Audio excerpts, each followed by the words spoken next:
안녕하세요 대표님들, 단필입니다. 저번 영상에선 플레이스 사진을 움직이는 동영상으로 만들어 봤는데요. AI를 무료로 쓰는 방법부터 다른 플레이스들과의 차별화된 동영상 만들기까지 꼭 실천하셔서 대박나길 기원하겠습니다. 오늘 다룰 내용은 블로그에 대해서입니다. 체험단을 쓰고 있는데 상위 노출은 안 되고 괜히 체험으로 노동과 시간, 돈만 버린다고 생각하시는 분들 많으시죠? 당연한 이야기입니다.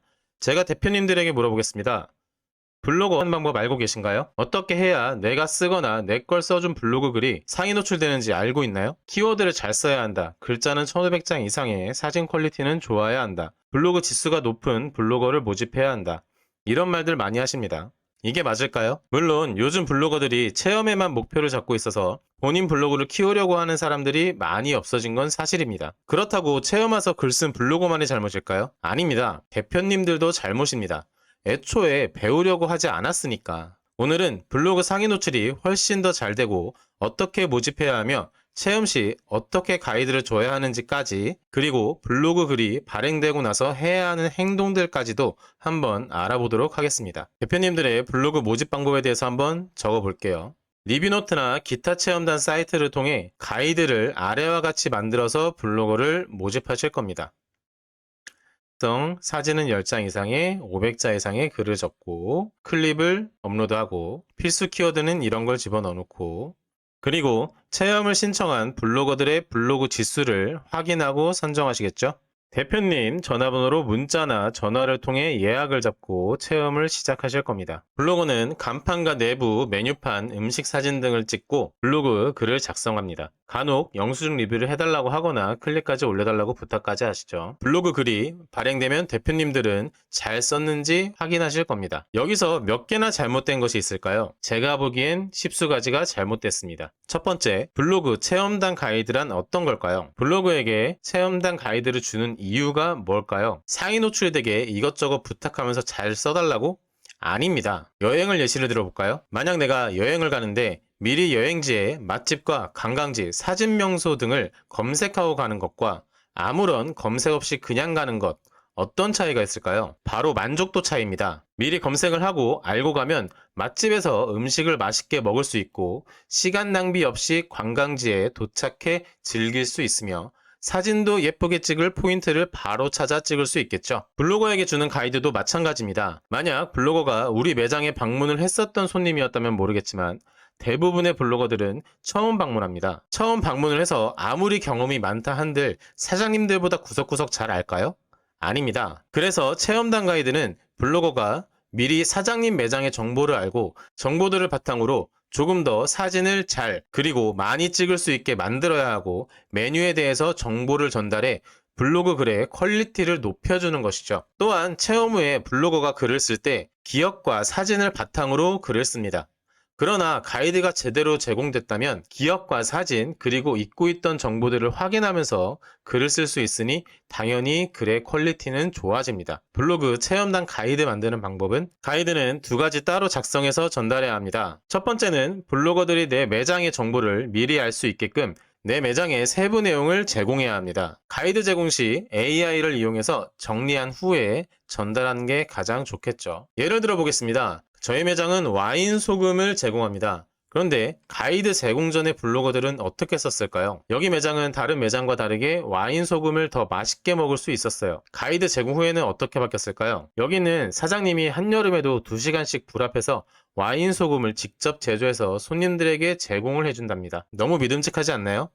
와인도 당도가 없는 드라이한 와인을 쓴다고 해요. 그래서인지 고기와 궁합이 더 잘 맞는 것 같아요. 자, 인테리어도 마찬가지입니다. 가이드 제공 전에는 홀 사진과 벽면에 있는 사진, 메뉴판 사진, 간판 사진, 전면 사진, 주차장, 오는 길목, 보통 이렇게만 많이 찍죠. 제공 후에는 사장님이 말한 포인트에 좀 더 눈이 가게끔 찍을 수 있습니다. 사장님이 자신있게 직접 한 인테리어 소품이라든지 손님에게 제공되는 서비스 사진이라든지 식기류가 소독되는 테이블 수저통 등등, 웨이팅이 기다릴 수 있는 공간과 랜드마크와 매장이 같이 나오는 길, 주차장 가는 길, 매장명에 숨은 뜻, 이런 것들이 있겠죠. 이와 같이 세부적으로 정리해서 보내줘야 합니다. 이건 제가 고깃집 할 때 쓰던 블로그 가이드입니다. 이렇게 블로거에게 내 매장의 상세 가이드를 제공한다면 확실하게 사진과 블로그 글의 퀄리티는 좋아져 상위 노출이 도움이 될 것입니다. 체험 전 고지해야 할 또 다른 가이드는 이겁니다. 이건 상위 노출의 기술이자 중요한 맹점입니다. 첫 번째, 블로거들의 예약일을 개인번호로 주는 게 아닙니다. 플레이스, 스마트콜이나 톡톡으로 소통 예약을 해야 합니다. 이건 네이버 플레이스 순위 상승과 신뢰도를 위해서입니다. 스마트콜이나 톡톡으로 예약 문의를 하거나 소통할 시 네이버 플레이스 통계에 유입 또는 트래픽 한계가 상승하고 스마트콜 또한 한계가 오릅니다. 이때 네이버는 블로거가 매장에 실제로 전화를 해서 방문한 고객이구나를 인지해서 신뢰도를 높여줍니다.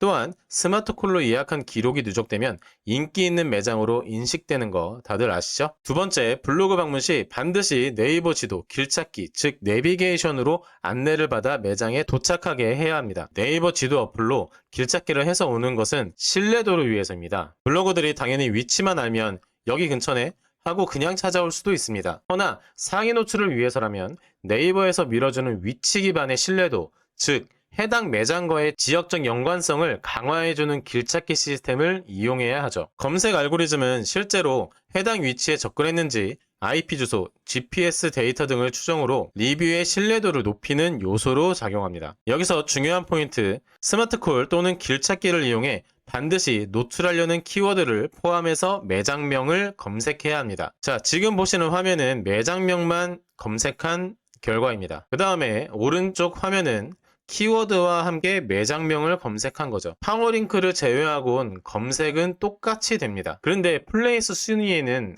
어떤 게 더 효과가 있을까요? 바로 키워드를 포함해 매장명을 검색한 것이 플레이스 순위 상승에 도움이 됩니다. 이렇게 결과가 같은데도 플레이스에 들어가는 점수 차이는 확실하게 다릅니다. 지역 키워드 강화, 이 점이 핵심 포인트예요. 세 번째, 네이버 예약 및 영수증 리뷰. 이건 사실 해당되는 플랫폼도 있지만 리뷰노트 같은 플랫폼은 네이버 예약이 불가능하다고 고지해놨습니다. 예약과 영수증 리뷰를 하면 신뢰성 증가에 아주 좋은 시너지가 있지만 안 된다면 억지로 하지 않으셔도 됩니다. 오히려 본인이 결제한 영수증이 아닌 다른 영수증으로 한다면 어뷰징성으로 불이익을 받을 수 있기 때문입니다. 네 번째, 플레이스 내 상세 설명과의 일치성. 간혹 블로거들이 글 쓸 때 실수로 플레이스 매장의 정보와는 다르게 글을 작성하는 분들이 있습니다. 이건 왜 하지 말아야 하느냐? 플레이스 상위 노출과 블로그 상위 노출은 SEO를 기반 알고리즘으로 판별합니다. 즉, 정보의 일관성이죠.